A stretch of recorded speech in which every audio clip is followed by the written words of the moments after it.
ndakuenda kuti ndinotora bag over wandidedza futi over wanditi embonotora grease gun zvandanotora grease gun zvandauya nayo zvanzi vhura zvanzi mune ndikati mune grease zvanzi sei wanga uchiti wasati wagriza mushini ndikati no boss ndichangotanga basi ndine 20 minutes ndatanga basi zvanzi no, I don't want to see you. Go and fuck your fucking bitch at home. I don't want to see you. Go and report wherever you want.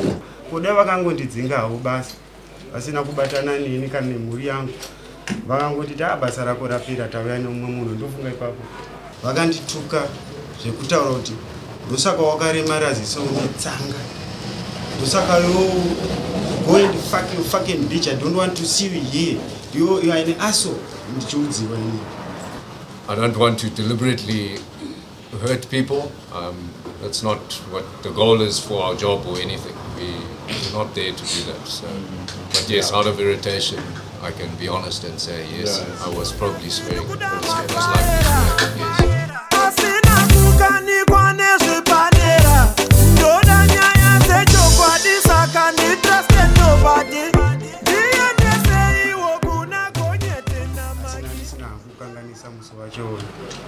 Saka vabva vatora mukomana wanga uya naye vamureplace pabasa pangu kusenika ikoko vamureplace pabasa pangu obva vanditi wewe chisiya kubata mushini kuti ndarega kubata mushini wewe on my way futi ndakuenda operator wemayellow machine ndakuenda kuti ndinotora bag over wandidedza futi obva vanditi embonotora grease gun zvandanotora grease gun zvandauya nayo zvanzi vhura zvanzi mune ndikati mune grease zvanzi sei wanga uchiti wasati wagriza mushini ndikati no boss ndichangotanga basi ndine 20 minutes ndatanga basi zvanzi no, I don't want to see you. Go and fuck your fucking bitch at home. I don't want to see you. Go and report wherever you want.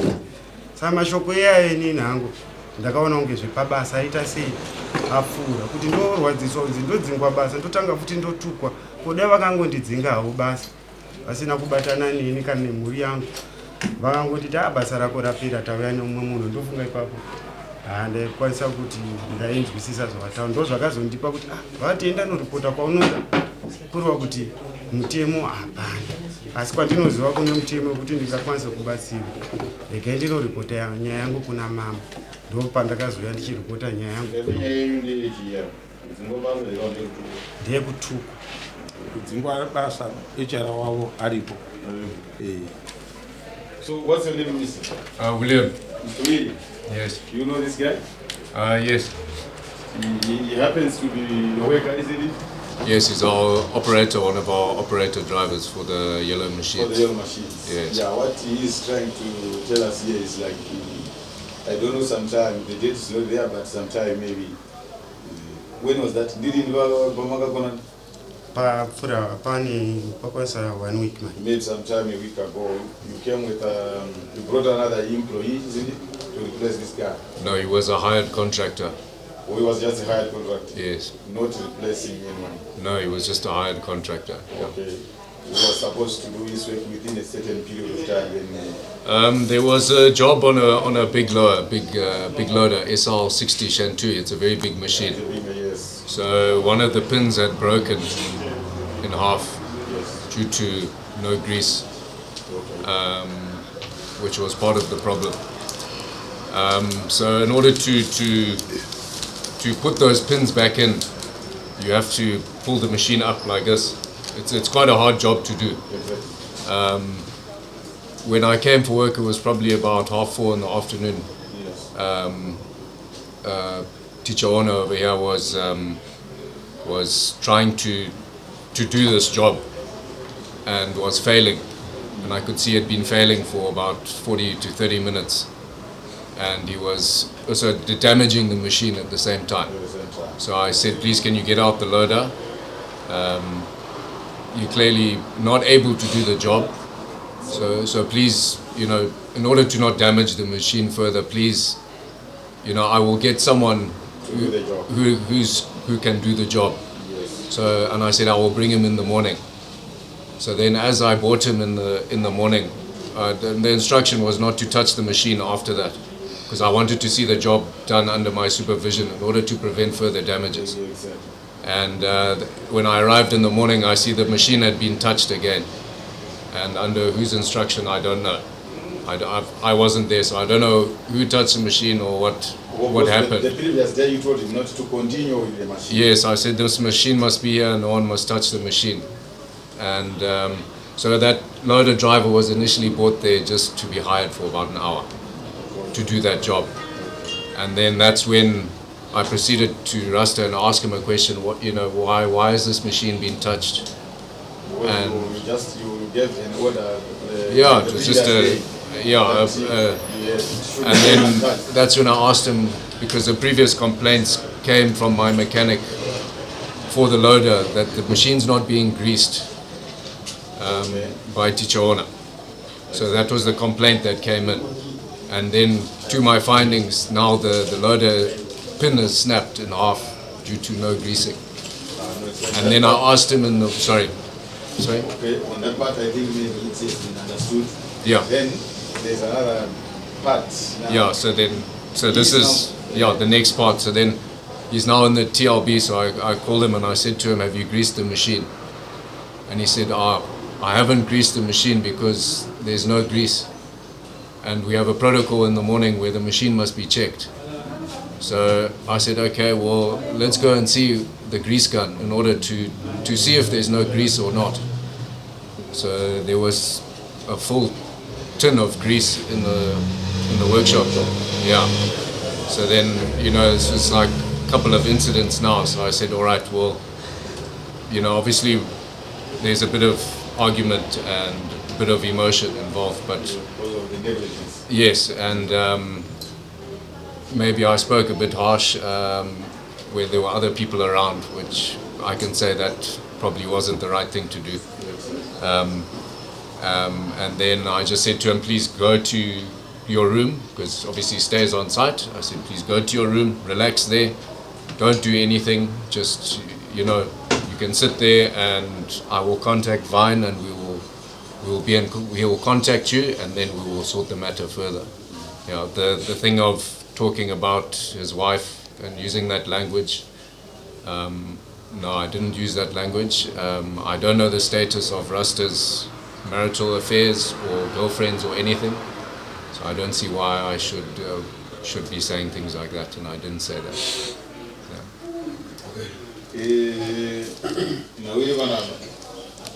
Murungu ari kutsanangura kuti pakaita dambudziko remeshini shamwari pakaita mushini wawaifanira kusenzesa then makakundikana kuti mushini uyu ushande handisiwo because of some reasons then ndokumva ati mushini wauchira kugara wakadaro then tozoona kuti toita sei mangwana pfungwa yake yekuti patsvagwe umwe anogona kuopareta kana kuti anogona kuziva kuti chiri kuitika mamafunctions whatever. Then pakauya mangwana chakawana mushini watembati muchiva kuti pana manga wakutoushandira asi pamboiswa order previous day kuti musabata mushini. Ndo zvakaitika here. Ndipinduro ipapo. Takutsanangura zvakaitika here. Hazvisiri izvo zvakaitika. Womira kana ndokumva pazobvunzwana weGreece pakazoita kuti ave emotional. Pakazobvunzwana weGreece pabasa pane Greece here. Kwanza hapana Greece ndizvo here. Zvese zvine mai. Then ndokumva pazoendwa workshop kunotsvakwa Greece ramamambota aripo. Ndomva Greece ranowanikwa workshop Greece roro riripo rakatowanda. Nawo yakaitika pamusoro edare. Aiwa, zvekutsanangura zvakaitsanangura. Ndokumva Greece ranozowanikwa kuti riripo. Pakuzowanikwa kweGreece kuti riripo ndo maybe pakawawo murume uyu pakanguva that emotional sipabasa kuti basa mamufani kuda maybe mukumusaboteja whatever nenegligence ndo pakutaura pamakaita kakutaudzana pamakanzi umire basa nekakutaudzana asi ari kuti mashoko ekuti faki wake watota kwanzi iwa yandina kuyataura because handizivi yo marital status maybe kuti wakamira sei so ari kuti mashoko iwayo handina asi zvekuti pane kupokana kwakaitika ari kubvuma kuti paripo pakupokana pakaitika pana uye kunzi Greece hapana irairi. Pamusoro edare. zvavari kutaura zvemushini wakanzi usabati. Inini handishande ndiri 1 pamushini, tinoshanda 3. So nguva dzavakauya vachinditi mushini usabati, inini ndatochaisa basa, ndanga ndatopedza basa na6 manheru. Umwe wangu aipinda inini manheru, ndakamuudza kuti no, bose vati mushini usabatiwa. Saka iye manje nekuzoti nemunhu angapinda pabasa akanobata mushini. Wakabatwa kamushini. Wakabatwa kwete neni. Aiwa, hatisi kuti neni. Wakabatwa. You understand what we are trying to say? Exactly. Saka usaramba kuti hauna kubatwa kamushini. Wakabatwa. Imi munoshanda muri kaka. This is what you are. Because you have to be very honest with the court. So short. Chakaitika ndechekuti boss vakapa order kwauri iwewe. Iwe ni wamwe wako, there are 2 other people. Exactly. Umwe you were supposed to tell. But no mushini uyo ufana kudi ufana kubatwa. Boss waka the next morning ndomba waona mushini uyo wabatwa. Ava vanga ndivani vanofana kuona kana mushini uyo wabatwa iwe wafikirapo. Chokwadi. Is he supposed to ask? Vafana kubvunza ani apa? Vanobvunza inini. Vabva vandibvunza, ndakavapindura kuti handisiri ini ndabata mushini, ndiopareta nekuti ndandachaisa. Ndavapindura kudaro, ndobva vakatanga kupopota. Vatanga kupopota, instead kuti vapopotere munhu akabata mushini, vakatanga kupopotera inini. Vakandituka zvekutaura kuti ndosaka wakaremara ziso unetsanga. Ndosaka go and fuck you fucking bitch, I don't want to see you here. You are an asshole. Ndichoudziwa inini. Vanhu varipo. Handingataure zvokunyepa pamberi pedare. Ndozvinhu zvakandipa kambani ndine DHR. Kambani ndine 5 years, 6 years ndichishandira kambani. Handina mistake yandakaita yekuti ndingakanganise kuti ndarovha kubasa, ndauya ndakadhakwa, ndatadza kuripota on duty. HR varipo vano witness, handisati ndamboripota nyaya kuti tinonetsana pamabasa, mitemo yebasa yatinoshanda nayo. Asi kana zvazopfuura zvebasa, ndosaka makandoona ndasvika kuno. Ndine makore ndichishanda nawo, handina kubvira ndaita problem. Chero ndikakanganisa vanotitongera kubasa chiperera.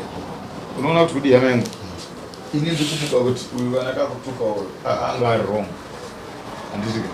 But at the same time, you also have to agree on your side you are wrong again. Because you were the one who were told. But you have to instruct some of your workmates. To instruct. Yes. But your instruction were followed. But you know waipiwa. Ava vaikwanisa kuzobvunzana hapana kunangana newe. Vainangana newe because ndiwanga wasiwa baba. Unoona kuti ndikasiwa babasa. Ndikasiwa izvo panapa vachibuda. Vaiti sara kuita zvakati pakakanganisika muno. Ini ndatiwa task ndinoya ndichibvunzwa. Kana kuti totukwa, ndinova totukwa because ini nditatokonwa kutoti zvinhu basa rero zvinosaiti. Because wewe munhu waifana kumunza kusabata mushini. Kana uri waudziwa, waifana kutodzokera nguva yako yekuchaisa iwe zvati tiri kupesana. Uyu anozoenda akanobata ndindasigwa information. Waifana kutodzokera kubasa. Unoti wakomana uyu mushini ngaurege kudii? Bosi vati kuda kuzogadzira. Wapanzwisisa? So on that one, ipapo wafana kutomboina nekuurumha nenharo. On that one waifana kutongo, because pabasa iwo ndo instruct. Waifana kutongoti ava noipa bosi ndiye urombo nezvadii? Nezvaitika. I think uyu munhu wandataurira haana kubata shoko rangu serious. Nezvaitika asi nokuti zvinotsamwisa pakuti ava ndo vanenge vachibuda mari dzine expenses whatever. Asi iwo ndiwo pe instruction. Zvinhu zvovanhu zvinomira zvakanaka. On that part I think yaingofana nyaya yaifana kutongonzi aiwa no apaka kanganisika. Ine shoko rangu harina kufamba rikanzwika mune zvakanaka. Maybe wakonwa kuri handler shoko racho kuti zvisvike kumunhu iyeye neudzamu kuti mushini usabata. Maoperator. Iyo procedure yedu tinochinjana mushini every day. Ndichichaisa inena ndisiye mushini ndisina kuita hand off. Akauya ndinomudza kuti mushini wakafamba kati. Uyu wanzi usaite zvakati. Ini ndakamuudza Wangu saizvozvo. Ndamuudza saizvozvo even pavakandibvunza kuseni boss. Ndakavaudza kuti no boss. Inini mumwe wenyu ndakamuudza asi handisiri ndakabata mushini. Maybe pamwe zvipoperations I don't know how you work. But maybe mukangova an idea of what actually happened. Maybe ndikatangira pamwe kutaura ipapo pemushini wacho. Ndatangira panhau yemushini because inanenge ari mareports neensiri pamwe. Patadzika kuita basa racho raida kuitwa racho according to boss wake. Instructions zveshuwa akaitambira kuti mushini ngauchisiwa wakadaro. pachange over yari kutaura kana akatsanangurira wacho akauya kuzoita take over, it's either iye wacho haana kuteerera kana kuti akatoita musikanzwa, because iye wacho futi kuzomubvunza after ndazotanga kuda kunzwa nyaya yacho iye anoclaimawo kuti handina kuubata mushini wacho, meaning to say kuti panga patone a bit of malice, because pakazenge patoonekwa kuti pane zvakanganisika. Wacho akabata according to him, iye wacho akatotanda kuti ubata.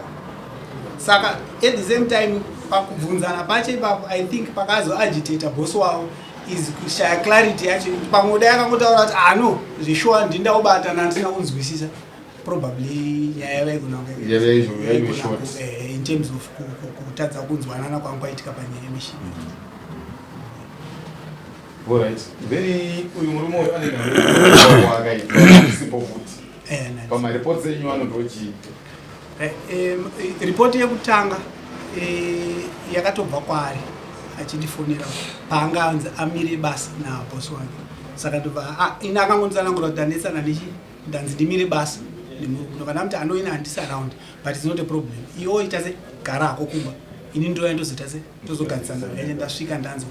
Saka the next stage ndakabva ndazotaura nabosi wacho achida kubvunza kuti ko chii chaiti, ndobva nditsanangura like matsanangura angu ita paoperations acho kuvhiringidzika kwakungaitika basa kwacho. Saka ndobva ndangoti no still it's okay, ini ndichati ndoya toita se togarisana pasi, because kwandiri yanga ingori labor relation issue yandogadziriswa ende iye haana kutiudza hake kuti pane maissues ari deep kudaro pakusvika pakutanga. So inini handishandire full time no I come, so ndakamuti no ini kana ndauya ndokudaidza toita se tosangana, ndobva ndatomufonera ndichida kuuya I think the following Monday yacho ndobva ndakundikana kuuya, ndobva ndangomutsanangura it's not a problem because issue ini ndindaka kuti ugarako kumba, saka you're still on the payroll atuta resolve nyaya yacho. Saka ndazouya kuzoda kusangana naye I think it was last week but one musi wazosvika Semon ndo wandikazomufonera ndikati no ndaa on the ground uya titese tiresolve nyaya yayi, ende ipapo nyaya yandandi kutaura nezvaya ndanga ndanzwa inini yanga iri nyaya yavo yemishini, and even my investigations anandaita on the ground anga ari maissues ekuti no zveshuwa mishini yainzi haisi kugriswa, grisi rakazowanikwa riripo, ndo maissues ari related kune labor matter yandanga ndinayo hand ndo yanga iri padiagram. Saka pandikamufonera ndichimuti auye because ndanga ndauya akazotaka kudelay achiti mnotusha chichakaitika, but ndiri paprocess iyo ndopakabva pasvika muchito wamambo nenotification. Saka after ndaona notification then ndakazomufonera futi ndichiti ko rasta issue iyi haisiriyo issue here yatira kuti tese tigare pasi toonesana yakubva nekwamambo, ndopa akadzi kuti iyi nyaya iyi it's personal haisine nezvebasa, nyaya yekutukwa kwandikaita ndobva ndatomubvunza fedha kuti wakatukwa kunzi kudii, he was not at liberty kudiudza wake ipapo kuti akatukwa, then kuzobvunzawo vari around kuti pazvikaitika mashoko akabuda kuna William achituka rasta kune vanga vari around, unfortunately hapana ari kugona kudumhidzako it can either be intimidation, because vamwe vacho vari kuti aiwa isusu pekuzodzidzisa kwemashoko hapana hatina kuzvinzwa, hatakangonzwa achingotaurwa nyaya yekuti why did not Greece siya machine enda kurumu kwako, ndo mashoko. Saka naturally vamwe vanhu vari kungotaurawo mashoko. I just want to talk to Mr. Williams. After all this have happened, because I know you got irritated with what happened with the greasing of machine and the tampering with the machine. Yeah. And on that particular day, I understand you were so emotional. So what I want to get clarity from you, of course, if someone is angry, you may say something. That much I understand it. Even myself, even if I got angry, there's something that I can say. Of course, which maybe I may regret later. It is because of such things. The words like fuck what, fuck you. You are saying, you didn't say this word, isn't it? But what words did you say apart from fuck you? Because of course you said something to him. What was it that you said? Maybe to be clear on that one. Just said, we're acting like amateurs. Why are we doing these things when we have everything in front of us? We've got all the tools to work, but why can't we execute the job, you know. I can't recall exactly the exact... But there were no bad words.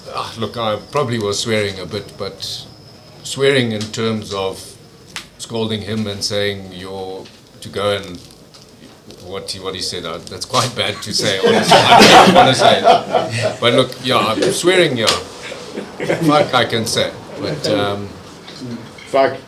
yeah, but not But bitch. directly, yeah, no, not that, but obviously, yes, there can be some swear words in there. And Yeah, of fuck was course. said, of course, like you say, in emotion and out of irritation. That Which, much I understand. yeah, you know, I don't want to deliberately hurt people. That's not what the goal is for our job or anything. We're not there to do that. So, but yes, out of irritation, I can be honest and say yes, I was probably swearing. I was most likely swearing. Yes. Yeah. Murungu, we got. Fuck, we told him not to Buddha. Was the anga some of the words Saka Buddha. You took one. Yeah, maybe just to add on that, could naturally mataurake, like as in the sense would the either probably pakunzi and that room what pamona vacancy no, I mean fuck off or something like that in terms of good as I worked with them, I know even you can have someone even which was in South Africa that told us that you can fuck potty. You know, it's like but it was part of Katauro. yeah, and even in the sense that you could as people imagine quite to younger papas together. like I'm saying with the agitation and then generally I know are aggressive. I know that much I understand because this guy is the passion side. Saka kuzoti vakazosvika pakuzozamisana kusvika ipapo unfortunately I don't have any input because ndatienda hapana ari kuitawo add-on pane vanga varipo vacho kuti tinzwewo kuti and in knowing rasta wacho I've worked with him quite a number of years. I was like pakatoataura nyaya yake ndakatonetseka ndosaa ndakamuti uya tionesane because nomuziva we've had nyaya dzimwe before tichingogadzirisana ukatoti no I don't think it was necessary kuti umhanye isusu tanisati tatombozeya nyaya yacho kuti tionesane pachedu but yairatidza kuti abatikana nezvakaitika ndopakati ano inini nyaya its personal I want kuti ndifesane nemunhu akandivhiringidza pasina interruption saka takati ano still ikodzero yako ndosaka takazongolega saka chiri kuitika pambaume mashoko murume uyu akataura asi anga aine chikonzero uyu chandaida kuzama kumuonesa nekuti ufana kuramba everything pabasa uyu murume uyu pane zvikonzero zvanga zviri pabasa uyu murume uyu mushini wakanzoka usabatwa ndochinje kutanga chechipiri mishini yanga isina grisi vakabvunza vakati grisi hapana rakunochekwa muworkshop grisi ririmo kutati mishini iri kufa nekuchava grisi riripo handiri maona so nokuda kwaizvozvo izvi pakaita kaconfrontation zvinokonzera kuti inini I believe kuti mashoko akataurwa because faira pane zvinhu zvatoitika handinoona manjika of which uyu murume uyu aivatori wrong pabasa ipapo he was 100% wrong because amunga operate a machine without grease while the grease is there. Point number one. The second point, the machine yakapiwa in order with the boss putting don't operate this machine. But the next morning you are found operating it. And you are not taking the orders from superiors. Yeah. That alone is not going to but it is very unprofessional to say very bad words to your employees. Yeah, of course. If I know you have your channels that you use to sort out these issues without saying bad words to your juniors or so. It's very bad in that man. I know professionally or even humanly, I think you understand that. Ubuntu alone tells us that we don't have to say bad words. We don't know how correct is it. He is also telling us that you even went further to tell him about his disabilities, the eye disability. I don't know if you will say something like that. That is the reason why you have this such a disability, whatever. No, I've asked him before. I said, "Is your eye impaired?" But he said he could see through it. So there was no problem with that because it was something that has been discussed. Yeah, I mean, So he hasn't killed anyone on site due to blindness. So I mean, yeah. aituka kutuka kuti bazise And I'm sorry if I've upset you. So I think, yeah. So I think, Darika, this is those are guys. Saka nayo shamwa. Ongojifunga kuti murumo yakuite sei pamashoko akakutaurira iwewe wasina kunaka. Inini hangu ndibosi wangu handina chandinokwanisa kuita kwavari pasi zvekuzopinda muupenyu kuti vanonotuka nemudzimai asina kutsvaka basa haipapa apasi serera unzwe baba Mvunzo unzwe. waunza mvunzo ukabvunzwa upindure hatiri kusenda iwewe vanhu unofunga kuti deo zvaimwi Pamashoko iwayo. mambo zvabvunza ufunga kuti uitirwei anofanira kubhadhara chi handizive kuti chii chinobhadhara ari kutaura zvakanaka mukomana ngatiregei kumudaro handiti tikadaro hatina zvatiri kuita abvunzwa namambo pano kuti uri kufungei apindura ndoda kubhadharwa but handizive kuti value yandingabhadharwe chii ari kudzorera nyaya kudare dare rine right rekuchita kana zvinhu zvakadaro zvakaitika ngapaitwe zvakati kuti tirambe takamaintaina their friendship. They are going to work together as from today vachienda chiiputi yes kuti unoda kuti paitwe sei aidha pamundofana kukumbirwa sori nabosi kana kuti ndoda kuri. Okay. No, it's fine. So I think they can just give us maybe 10 minutes. I'm going to bow. We'll start 10 minutes. So that person here. HR, I think mungangosumuka for only 10 minutes, then you come back to the judgment yacho.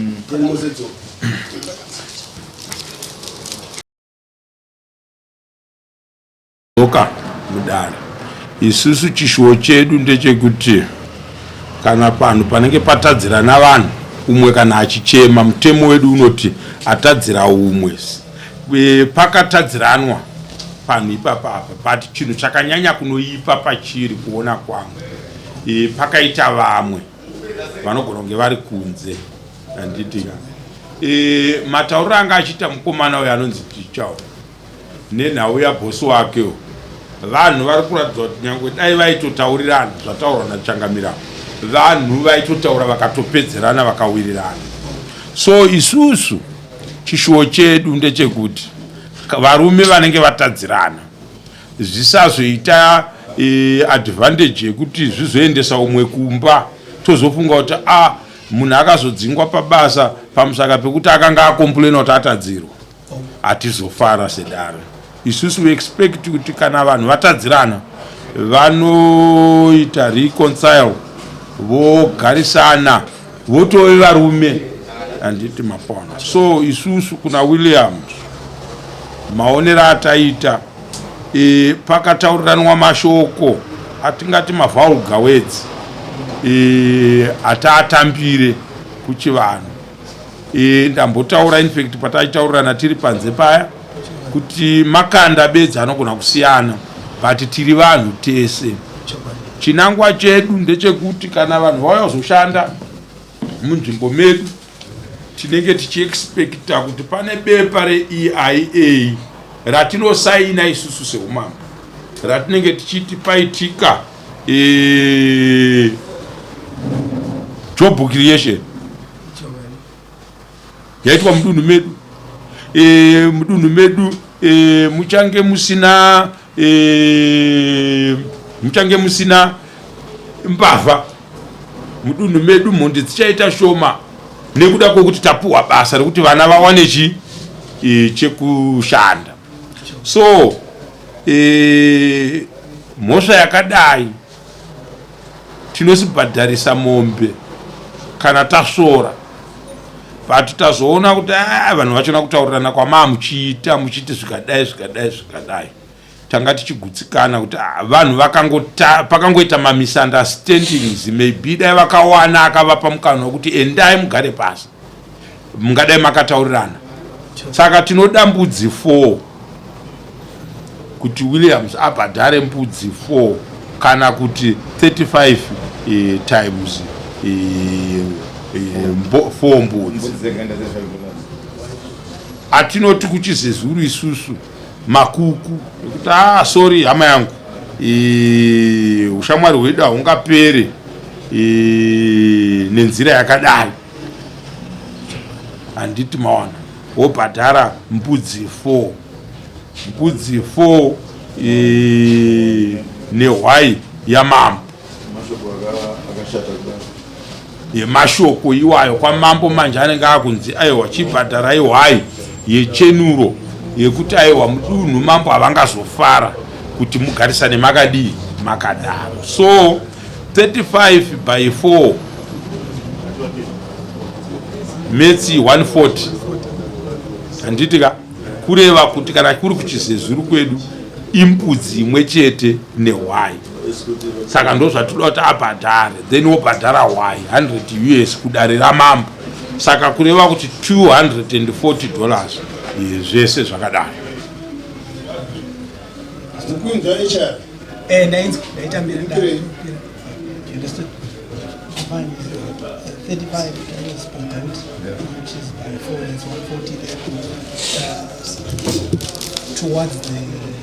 ende mchimuudza kuti mashoko akataura eziso yayo ndiyari kumpinza kubhadhara ikoko. Mukunza echa mashoko akataura kutuka munhu ziso ndausi kuona ndozomuripisa izvozvo. Tatobokatara basa ari kuto bandicharamba tichitsinira because tagara tichataredu pasaiti. So, Mr. William, we have penalized you in terms of our court rules. We want to maintain your friendship to continue. This is teacher owner, you know him. You have worked for some months or some years, we don't know. We respect that. We know conflicts can come even between you and us, but it's a bad thing. So we think as from now you are men. We want you and teacher owner now to shake each other. Yes. Yes. So thank you so much. Thank you. Until we meet. Until we meet again. Thank you for your time. You are now friends of court.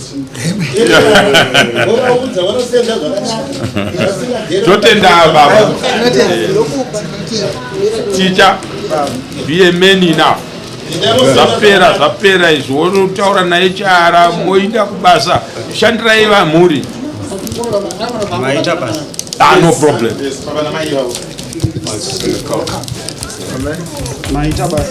Thank you so much.